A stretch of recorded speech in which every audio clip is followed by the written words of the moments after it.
Yeah, we thought we'd start doing a little more videos during the day. I get a lot of requests for videos. This is the bikes we have. I am going to try to do more work on them and do more videos. We did a fuel pump on Lily. This is Aria. You saw some work on her. We did some spark plugs, I believe, a video for her. And right now we're getting ready to take the battery out of our no-name bike we just received yesterday. One, the battery's too small, and two, it's the kind that leaks. I don't like these batteries. I don't want it in my garage. So it's usually a 10 millimeter. You definitely don't want to use the wrench and touch the side while it's connected to the battery. It'll spark, as most of you know that already. I do get some new people. They have never worked on motorcycles. Got a couple calls last week from some people that didn't even know how to open the gas lid, which is all good. They just got the bike. So we're going to take this battery out and check on some other things. Get the fuel tank off too. Yeah, I'm going to take the fuel tank off, put it outside and open it up.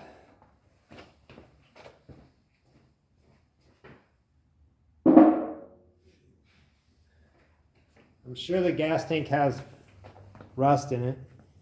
They always do.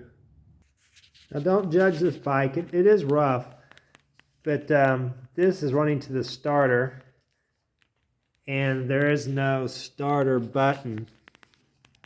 It's missing. So I'm guessing he was working on it. Not a big deal. He was honest with us in the condition it was in.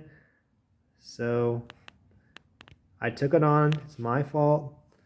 I'm going to look for some new spark plug wires. These don't have the correct ones.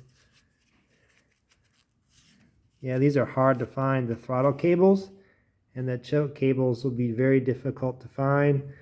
I'm going to check to see what's here for the air box.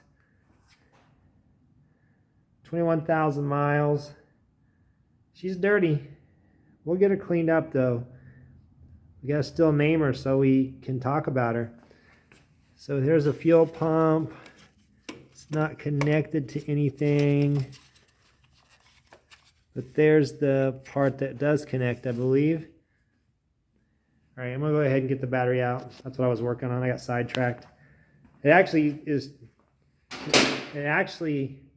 turned on, and I thought about cranking it over, but I changed my mind. I chickened out.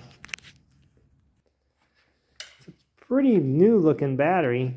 It's unfortunate it's not I don't like the ones that can leak acid.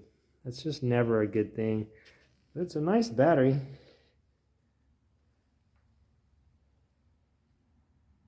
He bought it on 8/12/23. Maybe we can use it in something else. It's a pretty new battery. So the first thing we do when we get motorcycles in, we always take the fuel tanks off, check them, empty them, and take the battery out. Always the first thing. Also check for leaks, and then start taking notes on what it's going to need. Definitely going to replace these. I cannot stand these. I don't even know what this is off of. I want the OEM ones or some really cool aftermarket ones if I have to. Again, this tank's in great shape. Hopefully cleans up. It's holding liquid.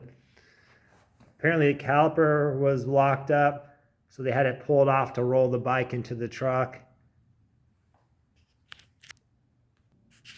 The fuel tank will not open. The key turns, but the lid won't open. So we'll probably have to do is put vinegar and turn it upside down like we did the last one on Susie's tank. It's very odd, it won't open. The key feels like it is working, but it won't pop open. I even try to pry it. All right, well, we're gonna move on. So that's a video on the new bike from Indiana. Gotta come up with a name and lots of parts. I think I found a good one of these. This one's broken. I was really banking on this to be in good shape, so either the shipper messed it up or it just got damaged somehow and the guy didn't notice it. Again, William's a pretty honest guy. I trust that it was described as is. So anyway, it's pretty dirty. We'll have to start cleaning it soon. Keep an eye out for the videos. And please subscribe. 101 Garage, Arizona. All right, take care. Bye.